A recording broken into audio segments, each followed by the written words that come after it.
Remember, do not underestimate the power of PlayStation. Ouch! What do you think you're doing, you oaf? Do hold still, sir. This is a very delicate procedure.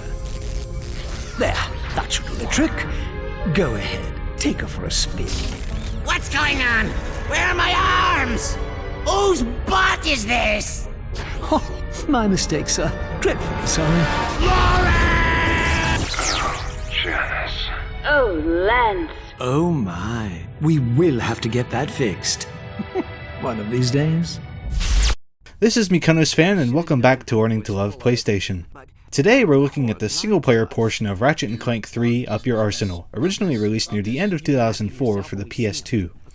Like the last two Ratchet games I've talked about, I played it on the PS3 collection, just by the by.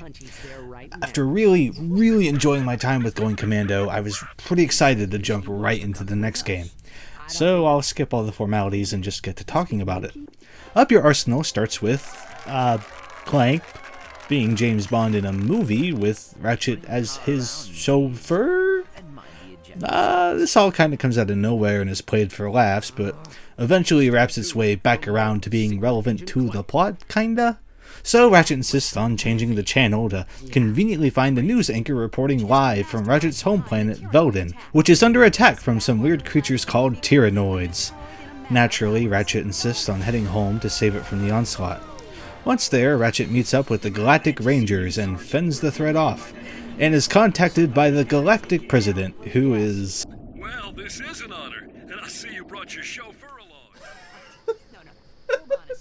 What the fuck? That's literally just Bill Clinton. Why? So Bill Clinton informs our leads that the evil Dr. Nefarious is the main baddie of this game and must be stopped.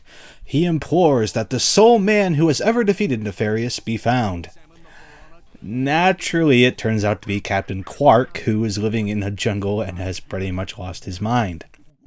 Quark and a monkey are brought on board the game's hub world, the Phoenix, where we become acquainted with Sasha, Ratchet's new love interest. Angela Cross, huh? Eventually, Quark regains his senses through a little video game method we'll touch on later, and he assembles the Q-Force, consisting of the monkey, Ratchet, Clank, and two random characters from the first game.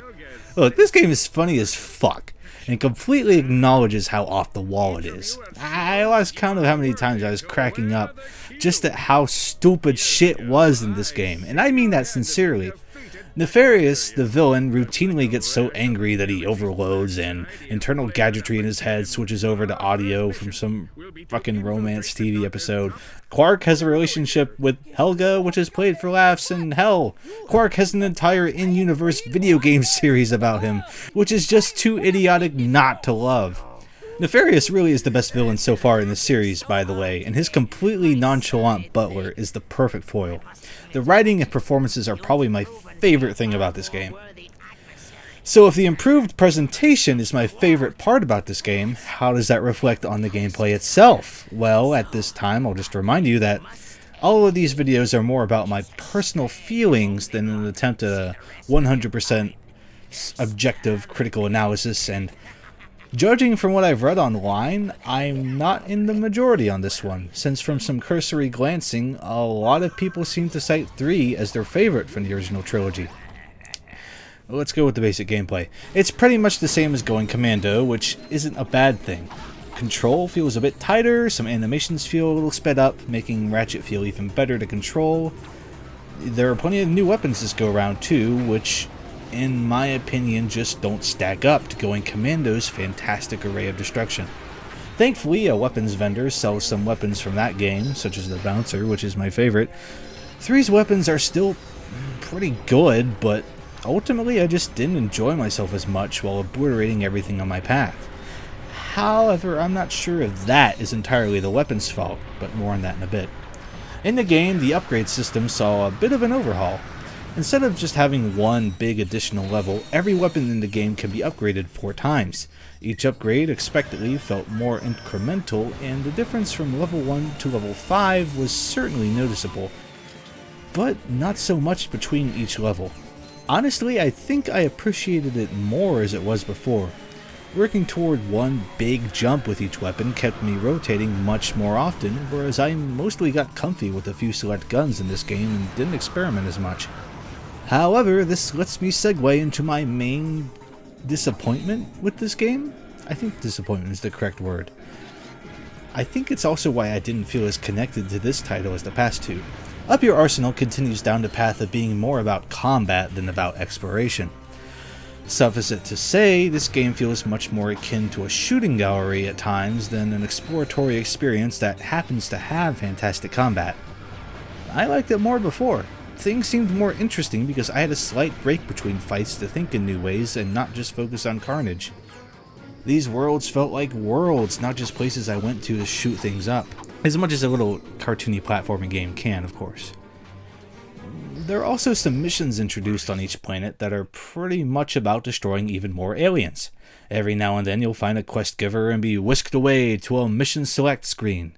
You'll either shoot things with a turret, or try and screw in bolts while shooting things so you don't get shot. These give you more opportunities to earn more in-game currency and levels, which was nice, but eventually all this combat just wore on me. Now, there are some things introduced to try and combat that monotony. There are some more platforming focused objectives, and the Quark video games mentioned earlier that helps his memory put you in charge of a 2D platform brawler combo where you play as Quark. These aren't anything too special or engaging, and in the Quark video game case, I actually enjoyed these much more as jokes than as chances to test any form of skill. You can basically just mash a punch to get through most of these levels. Now, some enemy types pop up that challenge you a bit more, and the bosses kind of give you a run for your money a little bit. But ultimately, these didn't really do anything to fill a void I felt with the main game. And there are other few weird little things introduced as well. Solo Clank gameplay returns at a few spots throughout the game, and while a lot of the extra robots from going commando are gone, this time you get a monkey. You can use them to distract robots or to press switches for you, essentially simplifying the Clank-only sections from the last game.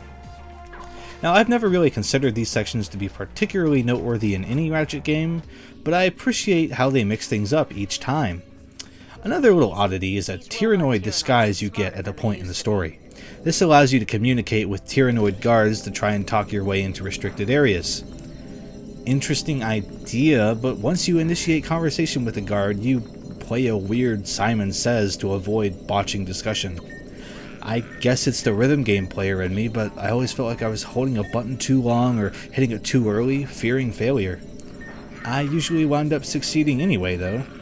These are ultimately harmless, but I feel they just drag the pace down to a halt. And one final thing I'd like to note, the door puzzles. It hit me that I never actually mentioned these in the last two videos, but essentially you gain a device in each Ratchet game that lets you play a sort of mini puzzle to try and unlock a door. In Up Your Arsenal, the puzzle element is thrown out and replaced with a simple, I don't know what to call it, shooty thing? You basically just shoot red things, collect the green things, and wait on the blue things to pass since you can't shoot or grab past them. I personally got a little disoriented from watching these lines swirl around, and the light brain-teasing aspect is completely gone.